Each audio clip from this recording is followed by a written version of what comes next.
Welcome, strangers, to Talkumentary, a show where we watch documentaries and then get together and talk about it.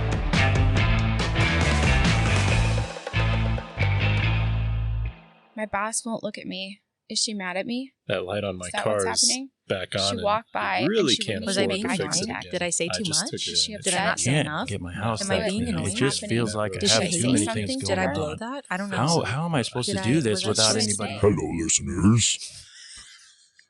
Sorry. My name is Xanax. I'm a benzodiazepine. I affect the activity of certain neurotransmitters in the brain. When life starts feeling hectic like you were just feeling, I swoop in and make all of those troublesome feelings go away. I help you feel calm. I help you feel like you can do it. I take away the panic, the helplessness, the embarrassment, the anxiety, the ailments that have gone by many names over many centuries. Melancholia, the Vapours, Neurosis, or my favorite, the English Malady. All you have to do is take me. Oh, but dear friends, my services are not free. No, I will take something in return. You will start to question your life without me. You will need me to continue your daily life. Once you bring me in, I will make you never want to leave. So continue with caution, my lovely friends, because once you sell your soul to me, I'm going to make you fight to get it back. That was a good laugh. Oh, thank you. It was a pretty good Tim Curry. I could hear it. Yeah, I tried. It is what it pretty good. is. Welcome, everyone, to your daily dose, or weekly dose, I should say, of Talkumentary. Oh, that's a good. I like that pun. Yeah, the weekly dose. Yeah, I like yep. that. Oh, that was Daily so dose. good. Thank There you. we go. Thank you. Yeah. You're catching on now. We got it later. Yeah. I know you've all been going through a week of withdrawals waiting for this next fix, but here we are to make all of our listeners feel warm and gooey inside.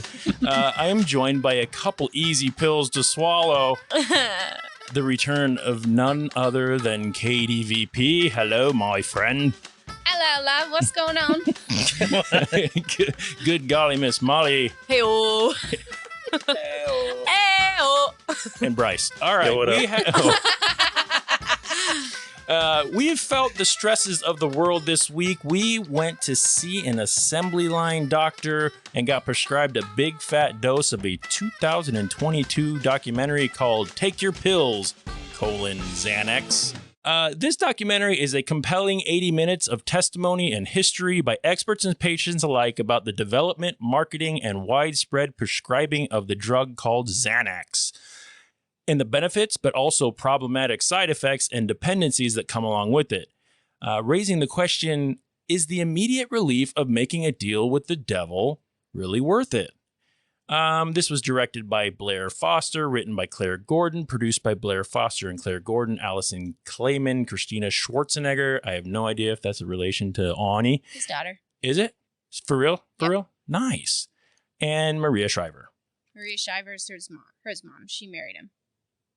Dang, I didn't know all that. Look at that, dropping some knowledge on us. I did. Knowledge You're bomb. welcome. Thank you, Katie. This film was a Netflix documentary distributed and streamed on Netflix. What do you guys think of this before I get into the Rotten Tomatoes meter and all that good shit? Molly? It made me sad for that guy that Mhm. walked up the hill and was Yeah. at risk, but it made me want to get Xanax. I'm not gonna lie.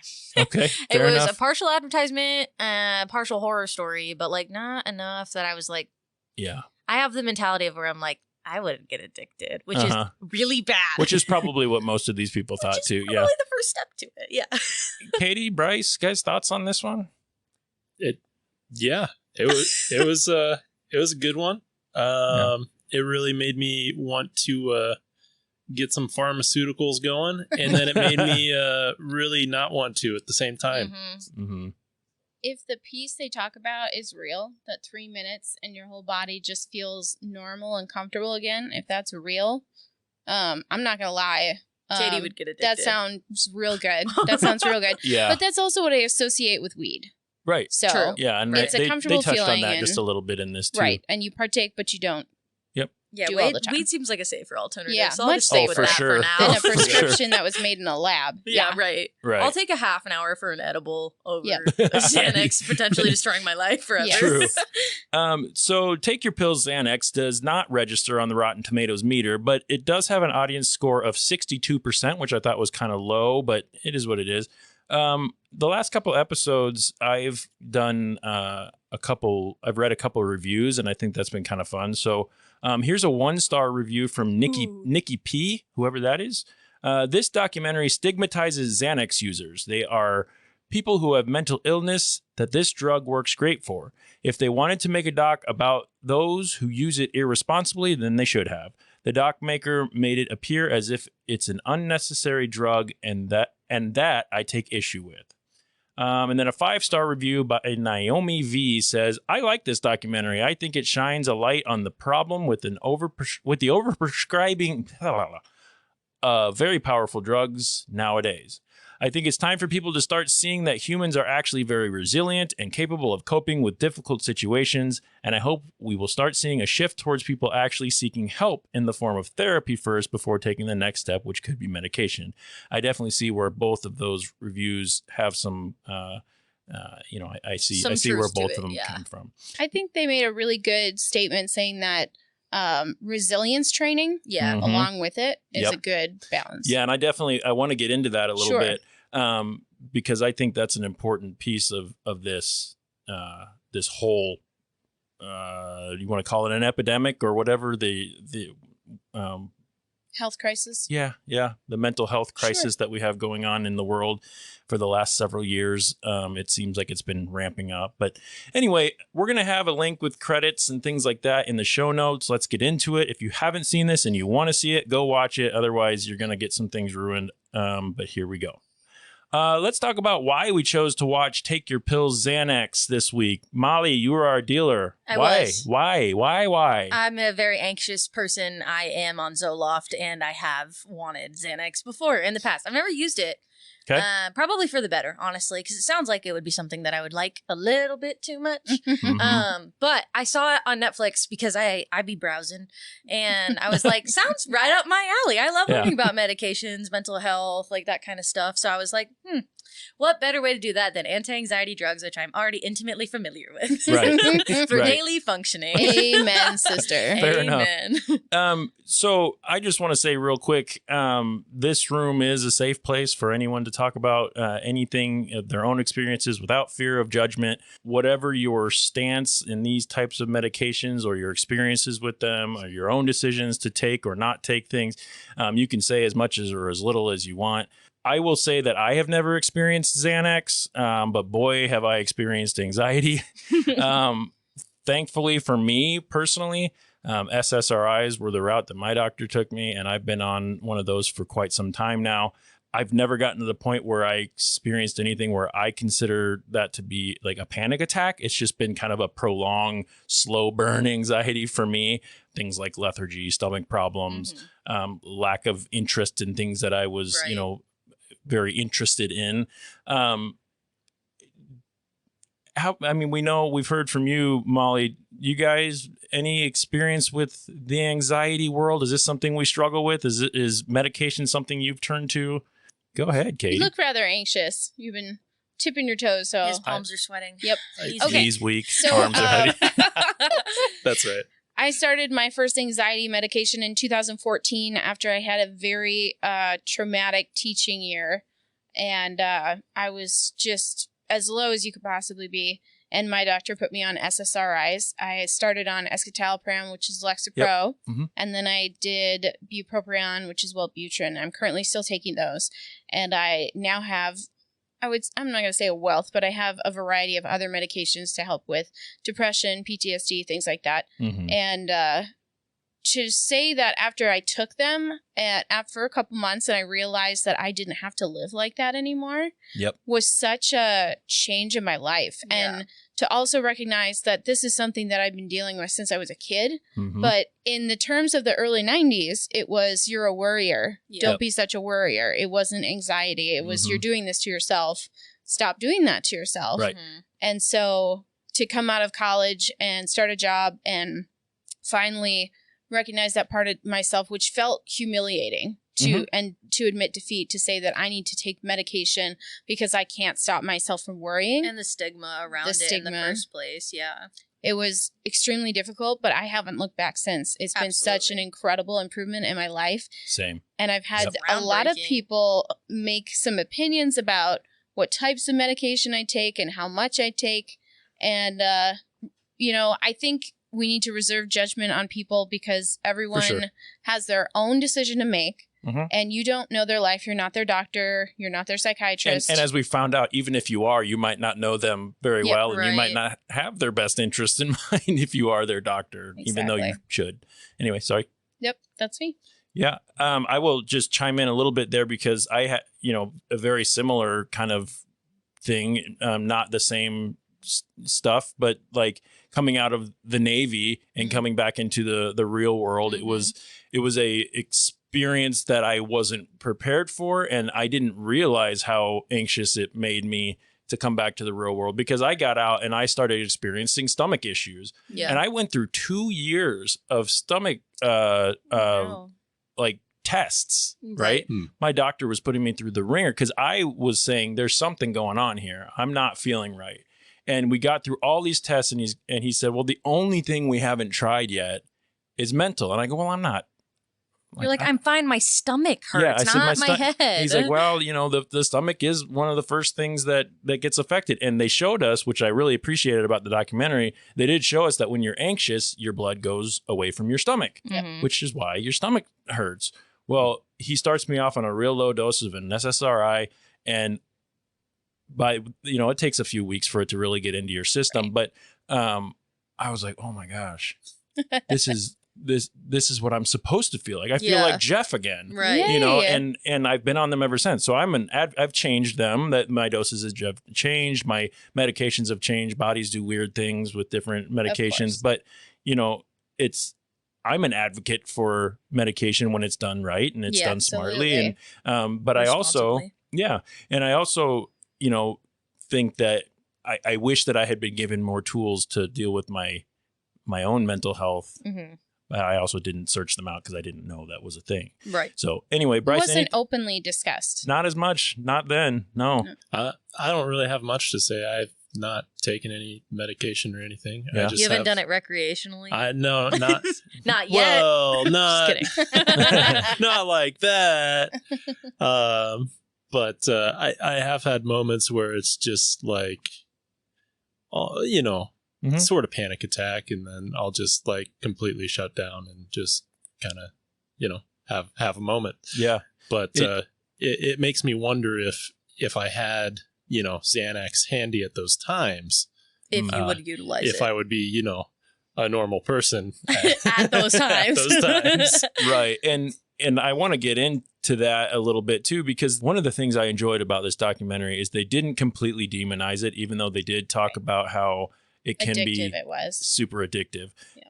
Almost everybody that talked about how addicted they were, besides the guy who was on a super dose of it and he was having to do the micro weaning off of the micro tapering or whatever. That was insane. But besides him, everyone pretty much said, I still have it in my back pocket. Right. When things get real bad, it's my tool, which in my opinion, you should have a toolkit. Yeah. And what they talked about, the doctors that invented it, it was intended for a toolkit, yeah. a to get you by in a moment, not a daily use. Yeah.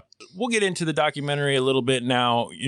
For me, was I the only one that when you first sat down and started watching this, that started to feel anxious? Yes, they did it in the music. They did it on purpose because I couldn't figure out where it was coming from. But I was sitting in my car watching it because I definitely forgot until today. Sorry, I didn't do as good with the reminder text this week. That is not your fault. That is my ADHD. That's why it's written on her hand today. Yeah. Because I did not remember, because ADHD is all the time, not some of the time. Sure. So I was listening in the car and there were all these sounds and I was like, is that coming from outside? No, no, they're ratcheting up the music Mhm. to give us the same effect. And it was not fair. Yeah, and they were describing the things why we get anxious. So they were like showing Mhm. news clippings with the explosions going oh off, my God. and I think And then everything going bad, yeah, everything And being they- horrible and all the time. they showed the like a phone screen or a tablet screen, and they Mhm. showed all the little the dings and the little notifications. That gave me anxiety too. I was Yeah. like, oh my God. Especially Why do you 'cause- have 12 messages? I know, and since I'm in events or whatever, my phone is constantly blowing up with text calls, emails, everything, and so then I'm like, I get really overwhelmed because I can't finish one task without somebody calling me to need something because there's Yep. always an emergency. Yep. And so I was like, oh my God, I was like, I need to mute this. Like I can't Yeah. do this right I need now. a blanket to No. wrap up in and feel better about Give this. me a weighted blanket. Bryce, stacked. how do phone notifications tear you apart, man? Well, You're so good at Bryce responding is so to on this. his phone all the time. I would let them tear me apart, but I found a system that works for me. Which is It goes, oh, a notification. I'll get back to that later. uh-huh. And I oftentimes find that later hasn't happened yet. in days, in Weeks. weeks. Can we It please takes have Jeff that definition reminding again? you. Later hasn't happened yet. Anyway, Molly, what stood out to you in this documentary? Good, bad, ugly, otherwise. That's such a great question, Jeff. I felt like it didn't really. Okay, I'm gonna start with bad, and then we'll do a compliment sandwich. I'll start with good. I really liked the history that they gave to it, the like little graphics and everything. Yeah. Definitely kept my interest the whole time. The music did make me feel scared in some ways, and then Yeah. I felt like they mellowed out the music when they started talking about the good effects of Xanax and Could stuff. Could it And I was like, possibly be now I've like they chilled. were trying to give us the experience It's of what it's like to almost take like- a The Xanax. editor was incredible Yeah. and sneaky. Truly, I felt like they did a fantastic job with that. What I didn't love was that I felt like it didn't really focus that much on Xanax itself. Like I felt like it was kind of all over the place in that way, where we talked a lot about the histories of anxieties, and then we talked about like alternative methods, and all of that was great. Yeah. However, I just didn't feel like my expectation for it was that it was going to be very much about Xanax, like with those stories and everything. And I got some of that, Yeah. but mostly I feel like it should have just been called like Take Your Pills, a mental health journey, or like Yeah. mental health stuff. Like, So there was a you know? documentary called Take Your Pills, and this was the second documentary, yeah, Take Your installment Pills, of it. Xanax. And I haven't watched the other one, so I don't know what Right. that is. Maybe I feel like but- it might should have just been Take Your Pills Part 2. Yeah. I haven't seen the first one yet, but it Yep. feels like this one wasn't exactly enough about Xanax to justify the name. But it's not that I didn't enjoy it, and I did like that it focused a little bit on Xanax to kind of guide it through. But I didn't really feel like we got a beginning and end of Mhm. Xanax, and like it was really honed in on that. I felt like it was kind of just thrown in there as like, yeah, we're going to talk about Xanax mostly, but Yeah. this is talking about mental health. And mostly it felt like they were talking about Xanax as being, well, at one time this was a heavily prescribed thing. Yes. And we're kind of realizing now that that was probably a bad yeah, idea. and now the problem is fixed, and I was like, okay, Which- so then which when also I- what now? Right. Which when I talked to the two younger people in the room than myself, well, you're younger too, Bryce, but Oh, yeah. not quite as much By younger miles. as I the think Bryce two and I are the friends. same age. Yep, super young. Oh, yeah. Lively. Okay. Well, anyway. When you the- talk to me. yeah, well, I guess the fact that you have not been prescribed Xanax, This is correct. even though, and Katie, did you say you had never either Nope, never prescribed. ever asked for it? I had heard of it, but Yeah. I didn't know what it was. Okay. So the fact that none of us in the room then have been prescribed that, even though 3 of the 4 of us have gone in for prescriptions Right. of some sort for anxiety, probably shows that there has been a shift in how willing they are to Right. give that stuff out, which is good. Right. I know people in my life that have been prescribed it horribly, Mm-hmm. have had to come down off of those things. And And, are all those people older than you, or No. your same age, or no, anything? same age. Yeah. Same age. Yeah, and so a lot of it depends too on doctors and your situation and all that, as we know. But I do think hopefully that is a small case study that shows things maybe are getting a little bit better with Yeah. that. But most of us or all of us have been on more than one medication for things, and so maybe it's it's tipping the scales into Right. just another issue that maybe in 10 years we're going to listen to this and go, holy shit, did Katy just say she took citalopram or whatever? Yeah. Like, Right. because Be like, Now, they she- did learn those something studies new. on Wellbutrin and it fucks you up. right. Yeah. Yeah. Like, oh, and now you have a third arm. Sorry about that. That could be useful sometimes. I was Yeah. thinking. Could be. Ooh, that would be kind of nice. Depends where it's located. Good point, Bryce. Great point. That is a good point. Way to bring Yeah. it home. Just, I'm just being practical here. Yeah. Katy, how about you? What stood out? When they talked about taking it in certain situations, like when they would have panic attacks, Mm-hmm. I was kind of disappointed that no one had ever brought it up to me. Yeah. And there are situations and times, like I have PTSD from a long time ago, Mm-hmm. and it didn't always show up. It was very sporadic.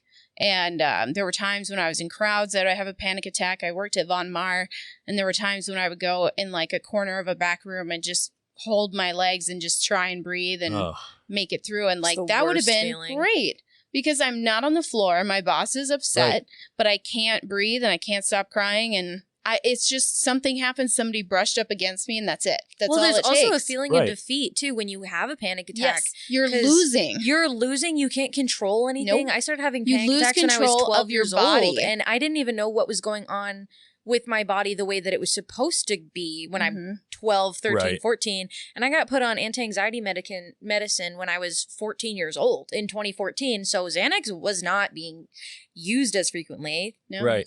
But the symptoms that I had when I was 14, probably in the 60s or 70s, whenever it was made, Yep. they would have been like, all right, just take this. Well, So it's they like- would have said take cocaine and you'll be fine. True. But That's true. but yeah, Listen, I could still do it if I wanted to. I'm just I kidding. suppose.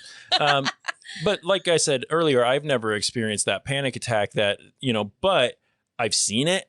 I've been the one holding the hand of someone who's had that. And it sucks and it's scary. And it's so scary. And that's being on the outside. So hearing from you guys that how much worse it is on the inside. But to know that there is essentially what the guy Right. called it, a magic bullet that, is in my back pocket that in minutes could take that away. So the It minutes was part enough of it, anger when I yeah. was watching this that I was near tears because Yeah. there were so many times that I was in a work situation, Mhm. in the last year, in the years after that, I had a situation where I needed to find a place to hide, so much so that when I got a new job, mhm. I would find that place because I knew Find it it would first. happen. Yeah. Yep. Exit But I would strategies. never know when, and I would never have control over it. And once in a while, I'd have to explain it to a boss. Some were understanding. Most were like, you need to get over it. Right. Oh, my And if God. there was a pill that would have helped me, right. it's just so devastating to know Right. that that had never been an offer. And even if I only was prescribed 3 of them, Yeah. Right. and I know that Then you're it needs to prepared. be really bad before Yes. I take this. If my doctor says this is extremely addictive, it will be difficult to come off of if you take this all the time. But Here's one. here's a couple Right. that if it gets to the point where you can't function and you need to be able to function because Right. there's a lot of shame that's built up Yes. in those feelings. There's a lot of embarrassment. There, those are feelings that are horrible, especially in the workplace. Right. It's one thing to Or do in it at public. home and like you have your support system, your partner or whoever it's going to Right. be, or you can just be by yourself. Or You it's don't have to do private. anything. Yeah. But if you're at work Mhm. in public, like anything like that, like what do you do? Right. And then why do you think people turn to illicit drugs and things Right. like that? Because it become, they talked about in the documentary that historically Americans drank more. Well, they still drink a lot. I looked at Bryce. But Yeah, I was like, did they drink more than I don't don't know. know. Yeah, man. where's your 6-pack today? yeah, It's right here. Points to gut. yeah, he does the facility salute. Yeah. For example, my wife gets migraines, right? Mhm. She has gone through, Oh my God, your wife. yeah, I know. That's so crazy. That happened so recent. That's so crazy. But she has gone through several different medications, most of which haven't worked. Mhm. And she finally found one that works. Great, that's awesome. But the caveat there is it takes like 2 hours for it to kick in. It's So like that's pressing 2 fast forward on your migraine. Yeah, if there was a pill that could make that migraine go away in 3 minutes, now I know that it really does kick in that quick. That's just not fair. I'm told you can put it under your tongue and let it dissolve, and it's like a wave of euphoria pretty much, and it makes that anxiety go away. I mean, I know what it felt like for me for 3 weeks of taking a medication and slowly coming off of it and every day waking up feeling a little bit better. Mm-hmm. That was euphoric. If that could have gone away like that, like, holy shit. Right. It reminds me of when, I've never done this either, but when like you watch like intervention shows or drug shows or whatever, when the heroin addict, ties off his arm, injects, and then releases, and you see that in their face, just the relaxation and the like. They slump back no immediately. No wonder you get into that because there's a reason. Yeah. They sell everything they have. They steal for a reason. Yep, because that would be a game changer. Mm-hmm. That would be a game changer. If Nikki could take a pill and in 3 minutes that migraine's gone, she's back to work. Right. She's back to feeling like herself. Right. She's back to being up and alive. And she's not suffering in the dark for hours. Yeah. There's also guilt, I feel like, with like Nikki's situation being a mom. Because if the girls need her, like, you're on deck, Jeff. Like, like it's like she's incapacitated. Yeah, completely. Yes. Yeah. And sometimes as, like you said, a mother or a full-time employee or a partner or just a person in general, you can't just not be, or you don't feel like you can be just not available. Present. Yeah. Because my head hurts. No, it's not just because my head hurts. Right. It's fucking an incapacitating pain. Well, that's what anxiety feels like for a lot of people and a lot of times. And unfortunately, it's almost like a slow, dull migraine that never goes away. I've never had migraine, so I'm not trying to compare one pain with the other. You're talking about pain. But with someone who has migraines right here with you. Right. You're right. And you're dealing, and I know that because I've had long-term anxiety. Like maybe not the blasts of panic, but the drawn out stuff, which is horrible in its own right. Of course. So they did say that some in the documentary, they said that some of our anxious tendencies can be from our genetics and things like that. But much of our anxiousness comes from our experiences in life. You guys, thoughts on that? Trauma with a capital T. Yeah. Yep. And a lowercase t, all of it. Yeah, all the forms of trauma. It's a lot of tea.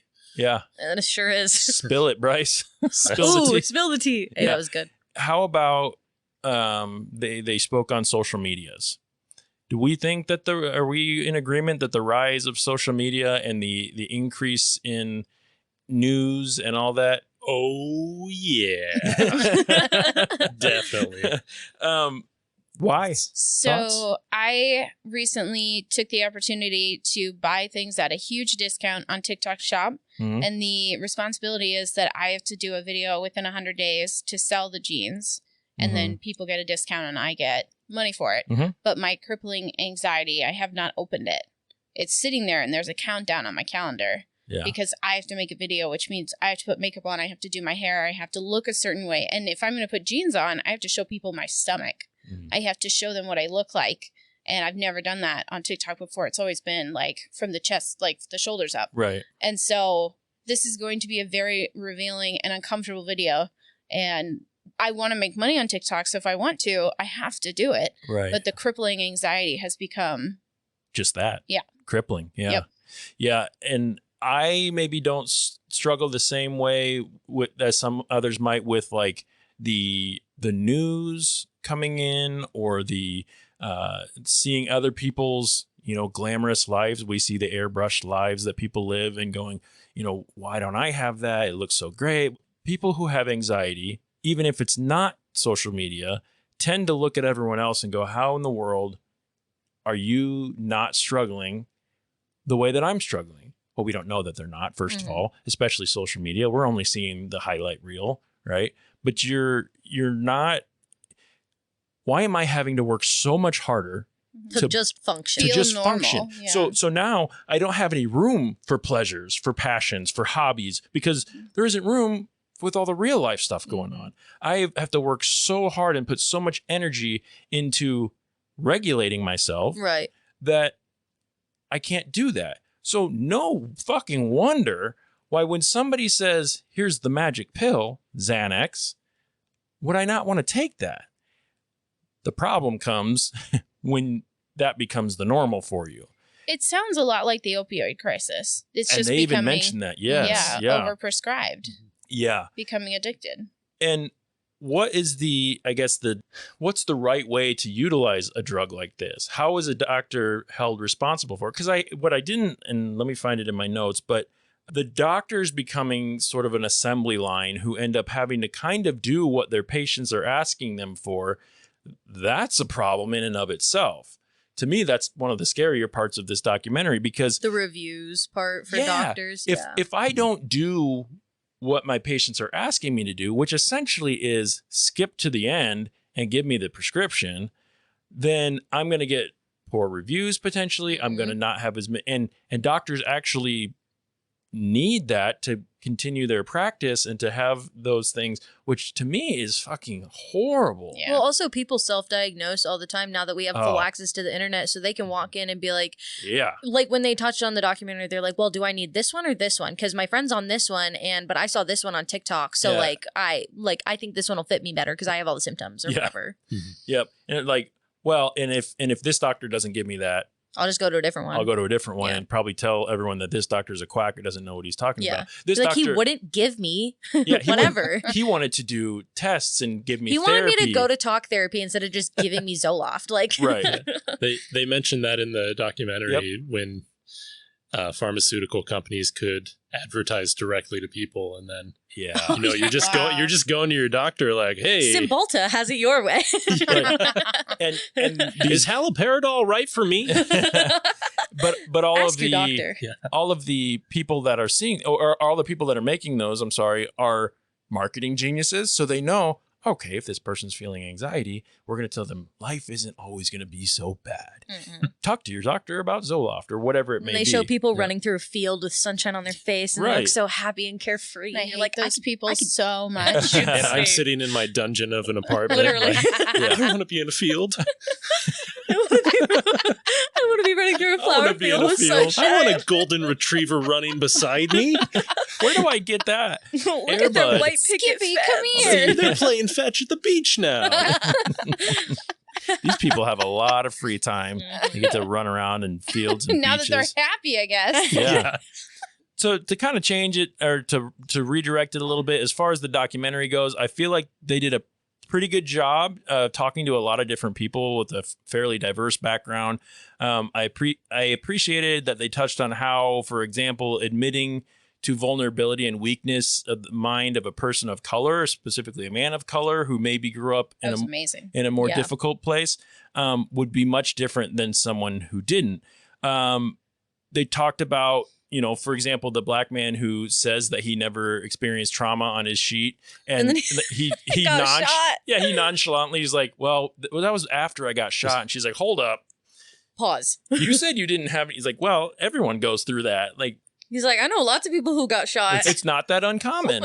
And also, you didn't ask. Like, he looked at it, he's like, you didn't ask. I didn't know I needed to Specify. specify. So specific.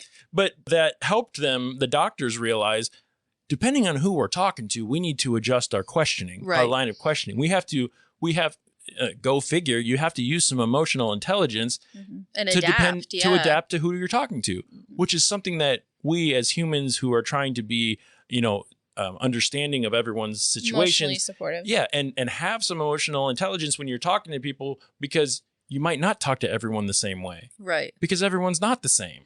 Everyone's very different. And it ties into generational stuff too, because now that, it's the age of the internet and people are more comfortable with talking about mental health, there's more resources available online for mental health help and everything.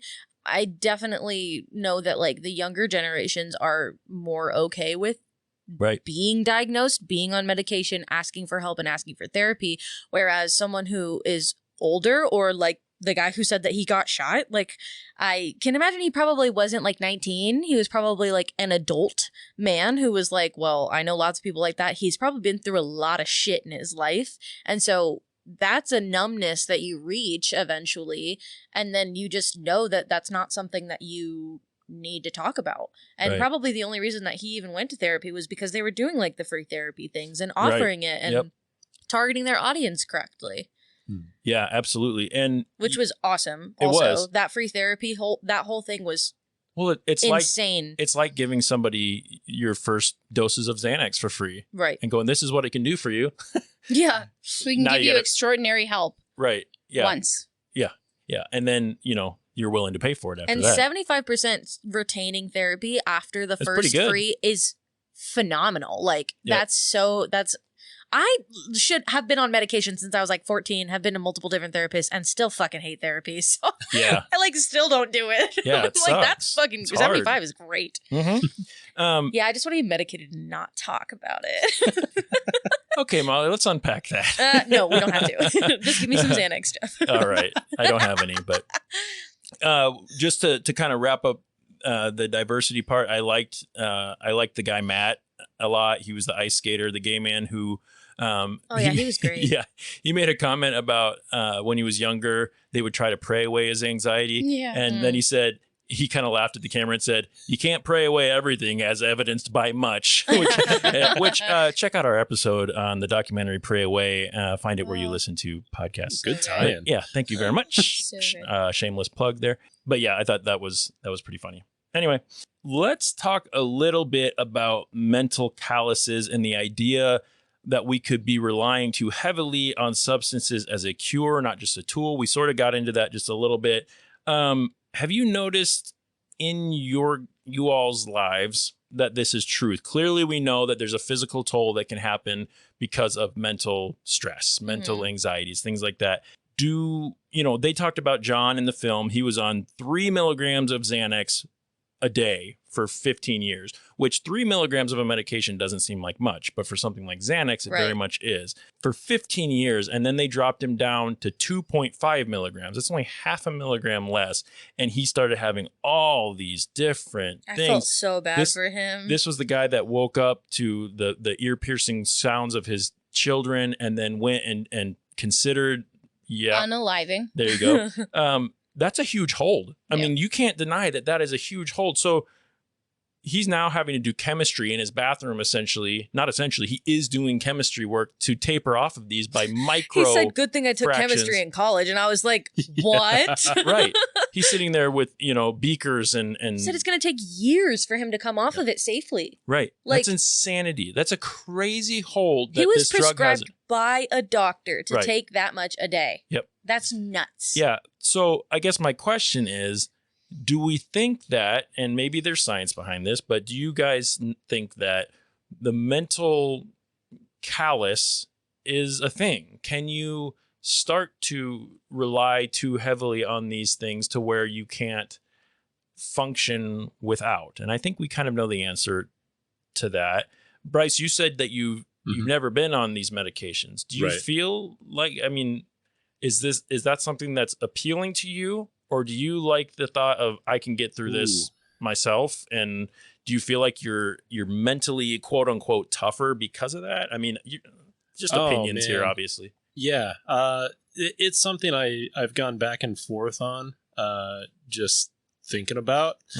But I think, I forget the guy who went on all the talk shows and wrote the book. Yeah, I don't remember his name either, but yeah. He was talking about how you have to experience the anxiety to get through it. And a lot of times, if you can choose not to experience it, you're going to choose not to experience it. But then the law of diminishing returns takes over, and that medication needs to get amped up each time. Yep. And then, it turns into the spiral. And then, with all those happy people in the commercials dancing and stuff, you hear them talk about suicidal thoughts and diarrhea. Yeah. That's the bad side, but it's, I don't know. Yeah, no, you're right. I mean, that's the not funny, but that's the funniest part of those commercials. They show people so happy and go, common side effects include this, indigestion and diarrhea. Here, take this migraine medicine that the side effect is potential headaches. Okay. Right. Or they're like, consult your doctor if you have prior kidney failure. Right. Oh, okay. Absolutely. For sure. Let me talk to my doctor real quick about that. Real quick. Yeah. So I think for myself, I'm just too scared of the side effects. Fair. I mean, that's fair, man. I mean, You've built up a mental callus because you're like scared of. Yeah, I've got anxiety about anxiety medication. Yeah. And honestly, fair. Yeah, absolutely. Because I mean, okay, so before I was on any sort of an SSRI or anything like that, I would be anxious about like asking someone for directions or like this was Making long a phone call. Yeah, this was long or long before I was ever in my committed relationship that I'm in now, like talking to a female. Mm-hmm. Like I couldn't do it. It was just something that I couldn't do. Well, after I took that, like all of a sudden I'm like, I don't feel like I'm being held back by these things anymore. And I'm thinking more clearly and I don't have this like gut wrenching anxiety to do that. I mean, I met my lovely wife during that time. Well, that's the best thing that's ever happened to me. And that can be that can be partially accredited to me feeling like myself. Yeah. And not to say that age doesn't help with that some. Right. Experience doesn't help with that some. The people I surround myself doesn't help with that some. But to get through, and they talked about some of the things that we can do other than medicine that can help with your mental health, right? Some of it sounds easier than others. You know, they talk about breathing, getting exercise, sleeping enough, getting outside as much as possible, getting as much sunshine as possible, meditation, yoga, some cannabis medications, depending on your belief and the state that you live in, maybe. But, you know, cognitive behavioral therapies, talk therapies, things like that. Those things can be very helpful, right? But what happens when you can't get off the couch? What happens when anxiety is often very closely tied to depression, right? Depression is a whole other beast, right? It's not just anxiety anymore. Now we're talking about I'm so anxious that I'm amped up at all times, that where my stomach is always hurting, my, you know, all this. And we saw the physical things that happen in the documentary, right? They showed us in really cool graphics, which I actually thought were really nicely done and explained things pretty well. But you're dealing with those things every day, dealing with anxiety. And then all of a sudden it feels like you can't get off the couch. Well, now you're dealing with depression too, right? So is it the same part of your brain? Yeah. It's also a whole bunch of other stuff too, you know? So I get anxious about my depression, where I'm like, if I'm in bed for too long, then I get anxious, and then my anxiety overrides the depressed feelings that I have, and then I force myself to get out of bed, and then I feel it's a sick cycle because they affect each other so heavily that like you can't really win. And like, that's what it feels like. I'm an advocate for self-care 100%, and I do think that self-care is really important for your mental health, but I also am a strong believer that self-care is a tool to help mental illness, and it is not 100% of a solution, depending on your circumstance, because I do think that, you know, with certain chemical imbalances in your brain, certain traumas, stuff like that, like medicine is going to be the thing that makes you feel better. And yes, self-care will contribute a lot to how you feel, but some people cannot make the full step to just being 100% normal and feeling fine all the time without the help of a pill. If you need store-bought serotonin, it's okay. It is totally okay. For sure. And then you just have to make the choices to, if you get on a medicine, then you have to take care of yourself and use the medicine as a tool to then further your own mental well-being. To get off the couch or to get outside. Or like in the documentary, the woman who says, I still have benzodiazepines in my back pocket. But that's for when hugging a horse doesn't help. No, exactly. That is exactly right. I go outside and I volunteer. Volunteering feels good. The horses, you know, the interaction with the animal, the social stuff. I did like that they said that one of the most helpful things you can do is have what was the word they used? A authentic social connection, right? Which is what we all hope for, right? It is for our social connections to be authentic and to be accepting of what we're going through and all that. Thank God it's not 2020 anymore, huh? Right. Yeah. And that can be more helpful than any of this other stuff, depending on who you are. I think it all it's all dependent on the person, the individual. But anyway, I think your point was, I'm agreeing with it, that using it as a step off point. Right.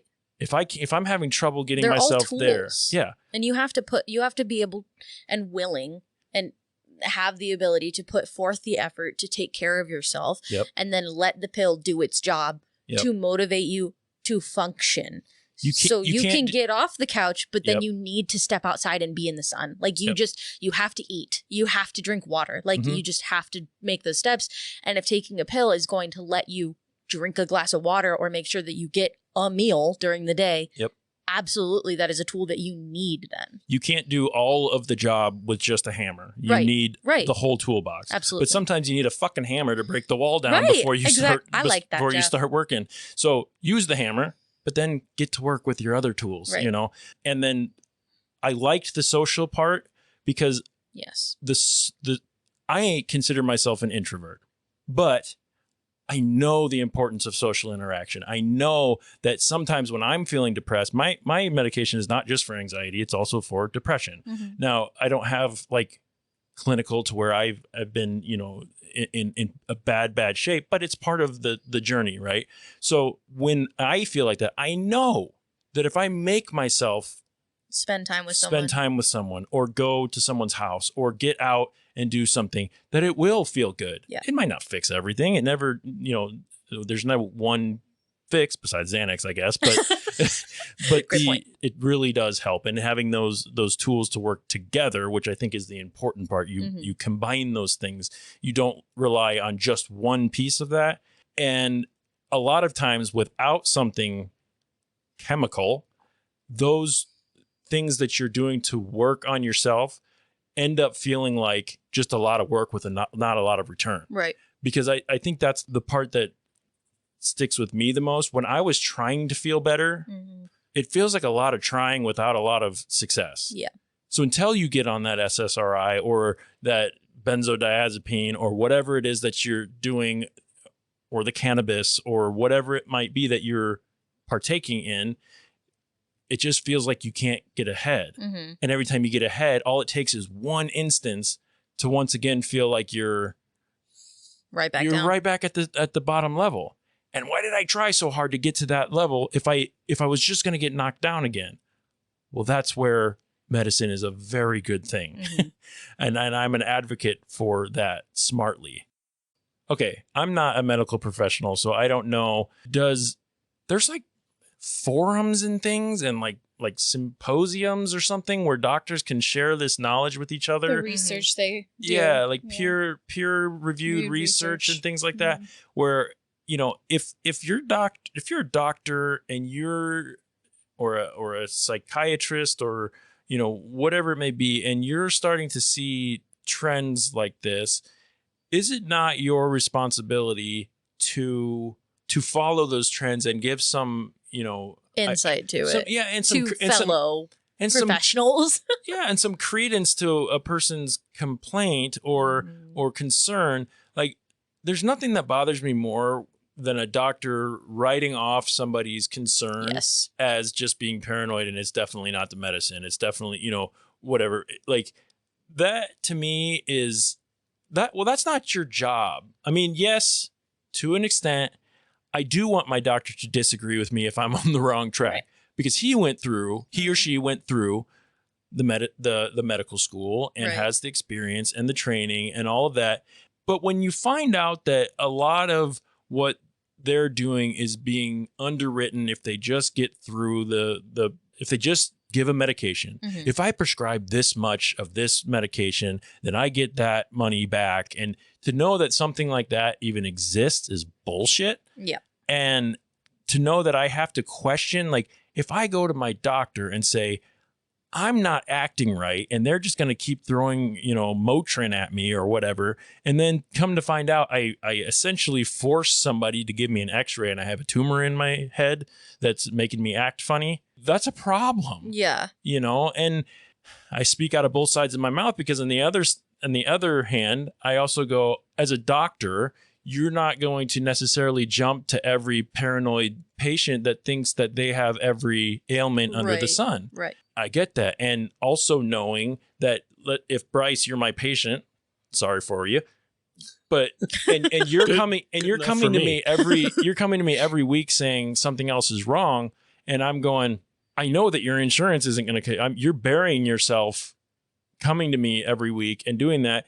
am I also doing no harm with the Hippocratic Oath to say, I think, to recommend something else, or, somehow, to your point about the patients figuring out the trends, I guess that's the joy of the internet, I guess, and the and having some way to connect as a society with somewhat ease to say, I'm having this problem. Are you and you and you and you and all these things, like, holy shit, like, I think maybe it's Xanax has something to do with this or this, And that's where you get into the conversation about social media again, too, because as much as it is a tool in those ways, we also know the detriments of it, which is the ding, ding, ding of the beginning of the documentary and everything. And how the internet and everything plays into that has a huge effect on, people's willingness to talk about their mental health and their effects of their medication. Because as much as, yes, our phones make us anxious, but would you know this much about anxiety and the tools and, have access to all those things without the internet and social media? Maybe not. And then it's one of those things that you again really can't win. The old double-edged sword. The old double-edged sword. Yep. I appreciated when they talked about the newer generation of youth being canaries in the coal mine as well. Canaries in the coal mine, being the bird that could sense the dangerous gas in a coal mine and would start chirping to let people know it's time to get out. Well, if you look at the youth and, they went into like a lot of the rap and hip hop artists that went very heavy into the Xanax use and all that. And then coming back and going, we need to talk about mental health and why people feel they need to take dangerous drugs so irresponsibly to get through this. And it takes things like that. It takes the demonization, just like when we talked about food and Fed Up, just like when we talked about, what was the other one? Opioids. Yeah, the opioids. It takes a demonization of that, and it takes a generational change. I want my kids to be the ones who go, their generation had this all wrong, and we see that now. So we're going to be the ones to change it. That's how it's happened in the past. That's how it's going to continue to happen. But calling the younger generations canaries in the coal mine and looking at, if we look at that group, they're going to be the ones to tell us what's going on here and to give us the real temperature of society right now, which I thought was pretty profound. So, let's see. How did we feel after watching? Katie, is it okay if we start with you? You look like you might be feeling a little heavy right now. I'm hiding in my sweatshirt and hood. We got blankets if you need another one. No, I'm sweaty. It's a safety reflex. Yep, I understand. My takeaway would be that... Or how did you feel once this was going, once it was finished, now, are you feeling like defeated by this? Is this something that you felt empowered by at all? What's going on? If you want to share. I think I felt mostly defeated just because there are so many medications.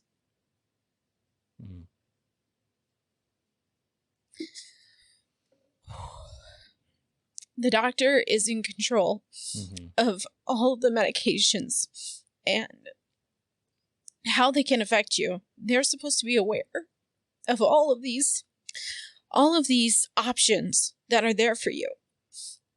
And when you go in for your first time, to look for anxiety medication, depression medication, PTSD, what have it, they are supposed to be there to give you a list of what is a good option for you based on your symptoms. And you trust them with your life, with your mind. And you hope for the best. And then they tell you it takes 3 months. And you might already be at the lowest point in your life. Right. And you have to wait. And so this documentary just focused on Xanax. And I had heard of it before, but not once in 9 years has a doctor brought that up to me and said, this would help you when you have a panic attack in public or at work. Immediately. In a situation, it would immediately take that fear and pain away so you could be normal again.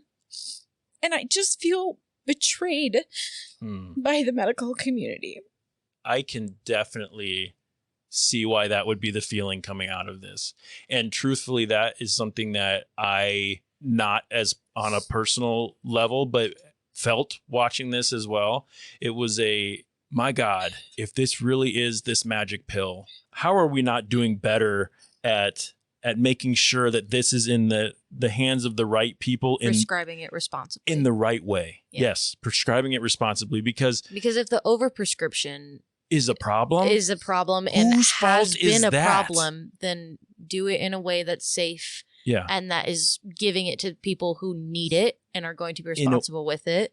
Like someone like Katy who could use that. Right. Even if it's just 3. Yeah. Give me a couple. For the month. Just to save get it for the through situation. It. Yeah. And I may not use it. I know that can be a slippery path to go It down, can and be. that's probably why doctors stray away from it. But They didn't. in cases that are so severe, now that we're aware of those issues, Mhm. the candidates who would be perfect for it and Right. that genuinely need it to function, Right. it might be time to consider some alternatives to how it could be used responsibly. Right. And all it would have taken, and you correct me if I'm wrong, Katy, but it was a doctor saying, look, this is a medication that will help you. It will potentially, this has been shown To be addictive. However, I think we should give you just a few of them at a very small dose. Situational. Don't take these only. every day. Yeah. If you're in a real dark place, if you're in a spot where you can't function, take one and then shoot me a message or call me. Right. And we'll talk about what happens next. And that probably plays back into the reviews and Yeah. everything, because And you're not really wanting a relationship with right, your doctor. right. When I talk to my grandfather, who's no longer around, or our grandparents or whoever in a lot of the older generations, it was common practice, especially I think in smaller towns. Bryce, you grew up in a small town, so maybe this was something that happened in your town. I don't know. You tell me. But where, maybe there's 1 or 2 doctors and you have a relationship with your physician in the way that you see them at the store. They know you, they care about you. It's more than just I see you when I see you and I'm going to do whatever. My doctor right now, he doesn't fucking know me. I don't even have a physician. I just go to wherever I need to go. Yeah. I sent him a message on a thing saying, hey, I think we need to up my dosage And of he said, this. okay. And he said, the script's been put in. He didn't even have to see me. I mean, in some ways that's easier for me because I got what I wanted, but is that the right way to treat a patient? Exactly. I don't think so. Exactly. If I were to go back and critique that doctor, it would be, dude, really? Like, you didn't even question that? If I had asked you for a month's supply of 1 Xanax a day, would you have questioned that? Right. We could try it. I could try it, and then I could sell some to Katy Right. for a low cost. Yeah. Just No. kidding. Don't sell prescription drugs. Yeah, don't do that. We're not going to do it either. Yeah. Jeff, So- who's your doctor?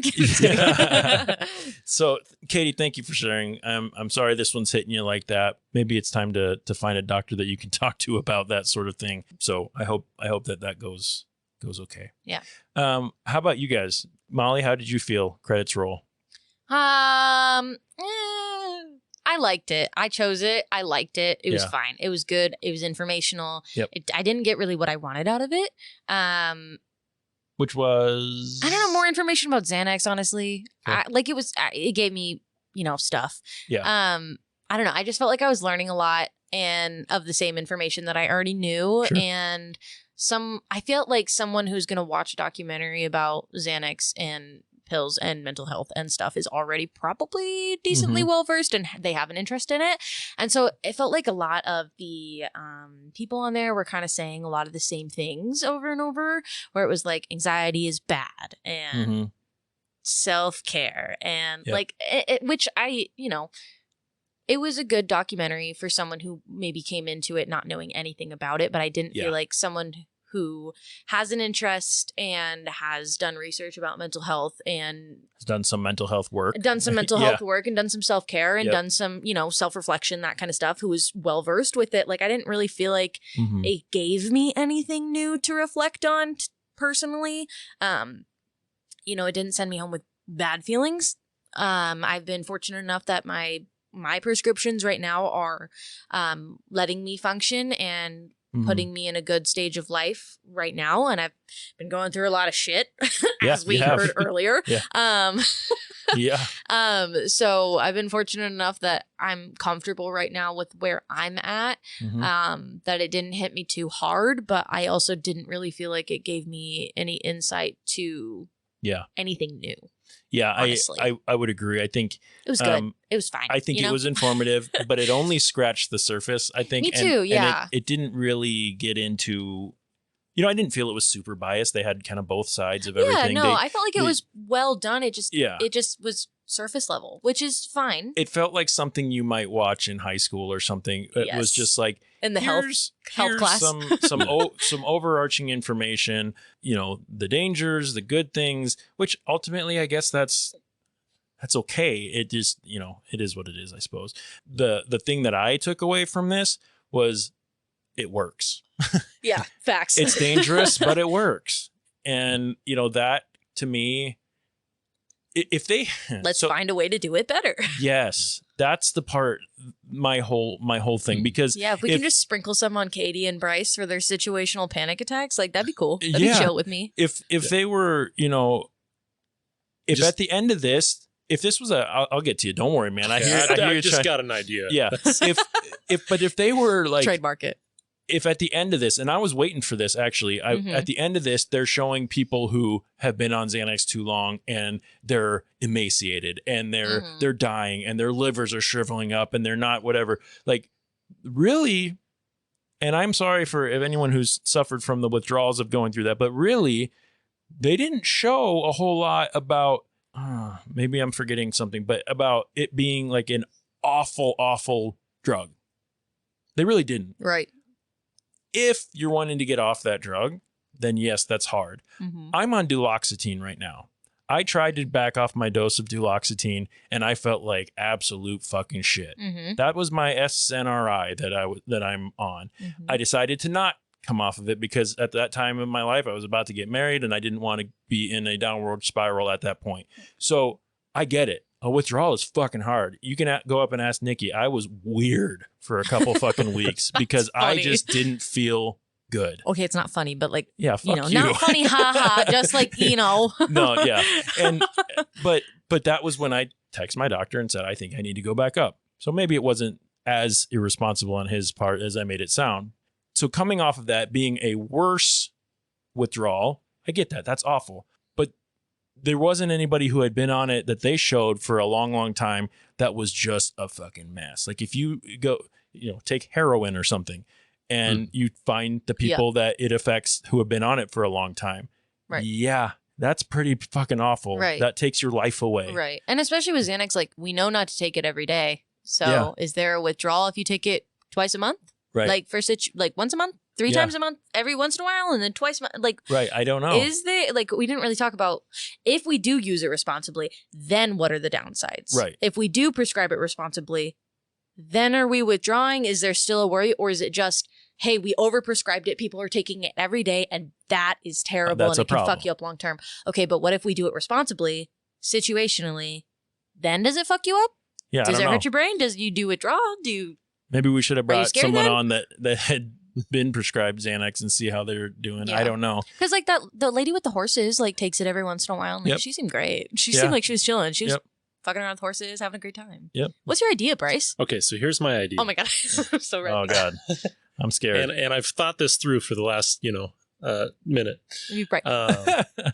So, smartwatches are getting pretty good. Oh God. If they could keep track of your heart rate and everything and just somehow tell when you're about to go into I love that. a panic attack or serotonin levels or something. then it sends this drone to fly over to you. Not where I thought you were going to go with that. Drop you off of Xanax. Oh. There's one. I want more direct access. Well, I want it to like we're contain keeping it. Katy wants to be able to slap her watch and inject her immediately. I want direct access. It's like an insulin pump. Yeah. There will be a higher membership where someone will just follow you. I'll take platinum, please. Yeah. I'll be your first Oh my God. Wait, isn't customer. there? Okay, I haven't read The Giver in a really long time, but aren't they on like happy pills or whatever?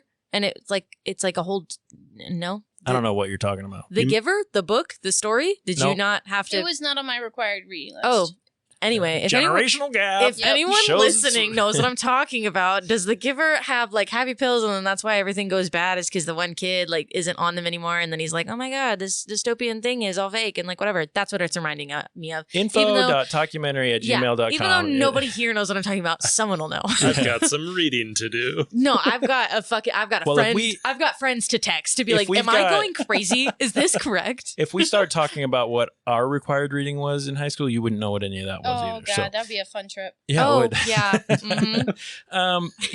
Just because you guys Documentary- are old. Listen. Whatever, man. Grapes of any wrath. are there any other feelings, Bryce, at Only the end? people in the 80s can raise their hands. Born in the 80s. Hey. Hey. Fuck you guys. That's 3 out of 4. If you were alive in the 90s, raise your hand. Shit. Fuck. Oh, yeah. She's born in 2000. Listen. Oh. Ooh. Anyway. You can drive? That was so good. Don't high five her for It that. was so Do not good. high five her. Yeah. No. Yeah. All right. We need younger people on this fucking show. Yeah, if I had any more thoughts, I just lost them. So Okay, fair that's all enough. right. Sorry, Bryce.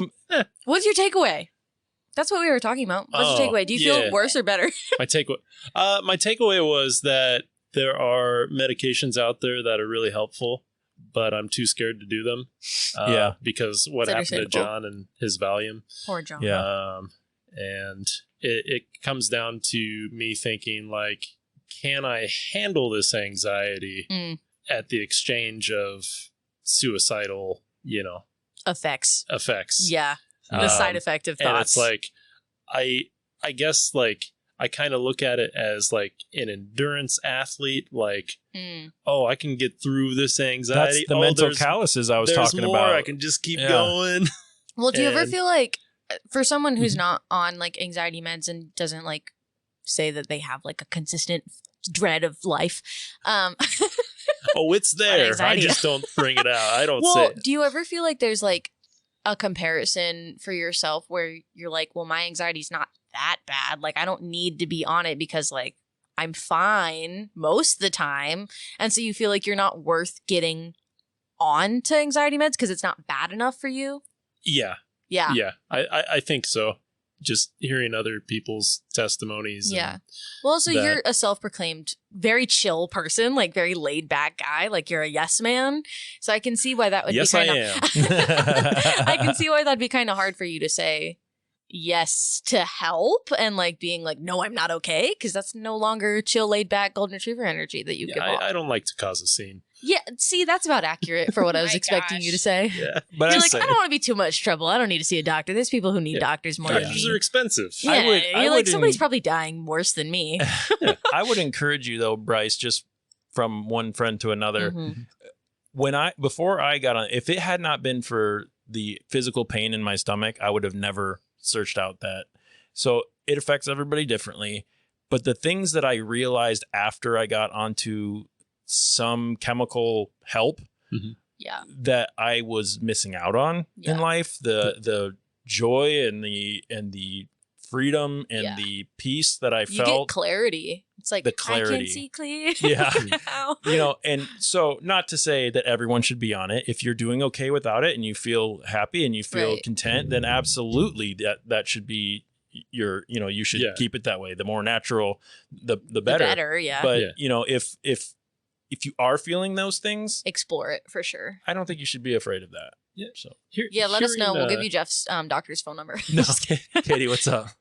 I was just going to say that my parents have been telling me in college to go on anxiety medication after an incident that happened that caused my PTSD. And I was like, it's not all the time. People had it way worse than I did. It Yeah. wasn't that bad. I don't need anything. Yeah. And it wasn't until my first year teaching when my principal literally had it out for me. And this sounds like a cop-out, but it was the worst year of my entire life. And I went home every day crying. And nothing I did was good enough for her. And I was very near some bad choices. Yeah. And not being around anymore. And I decided that there's something better than feeling like this. Yeah. And I can, no matter, I taught myself to play a new instrument. Hell yeah. What I got a instrument do you dog. play? And my therapist What? thinks that's the only reason I didn't unalive myself is because I picked up an instrument and I got a dog. But it wasn't enough. There was nothing that was ever going to be enough to make up for that situation, to pull my self-esteem out of like the dirt. Yeah. So I was already so low. And doing those things, getting that help through medication allows you the energy and the mind space to go for a walk finally. Now what can I do to really fix myself, or at least work on it? Right. Because if we go back, here's another shameless plug to our episode on Stutz, where, you know, the things that are guaranteed in life is constant work, constant pain, and I don't remember the third thing. The constant work is something that just never goes away. And we have to learn to accept that. We're going to have to work at something all the time in our own lives, in our mental health, and, you know, in our relationships and all that. You're always going to be working. It's never going to be, if it's ever to the point where you're not working on something, something's probably wrong. So we accept that, but we also accept that there are certain things that we can do to get ourselves to a point where doing that work feels realistic, that feels doable, that feels achievable. Well, let's see. Yeah, we're running low on time, but what was the heartbeat of this? What was the point they were trying to get across? I'm going to say that they wanted people to be open to helping themselves and being aware that mental health was something that everyone needed to be aware of and that everyone needed to help. And I know they brought COVID up a couple of times, but they were talking about all the way to 9/11 and that our generation is the worst for anxiety. And I think more than anything, they just wanted people to understand that anxiety is normal. Yeah. And that it's okay to go get medication for it. It doesn't mean you're a failure. It doesn't mean that you couldn't tough it out. It doesn't mean that you weren't strong enough. It's just that you wanted a little bit of help. Yep. And that's normal. Well said. To add to that, I really appreciated that they didn't just say, go get medicine. Right. They said, get the medicine if you need it. There are things that help. Right. But here's some other things you can do and that you should look into. And it did feel a little hippy dippy sometimes, you know, they with all that, but that's okay. Whatever it takes. You know, I subscribe to some of the more holistic ideas too. Maybe not for the spirituality side of it, but for just your own physical health, your own to add to your mental health, because those things go so closely hand in hand. So well said. I would agree with that. Okay. Anything else before we get on to ratings? Bryce? Nope. Katie? Nope. Molly? Nope. Okay. Ratings. This is where we're going to give an official Talkumentary rating for Take Your Pills, Xanax.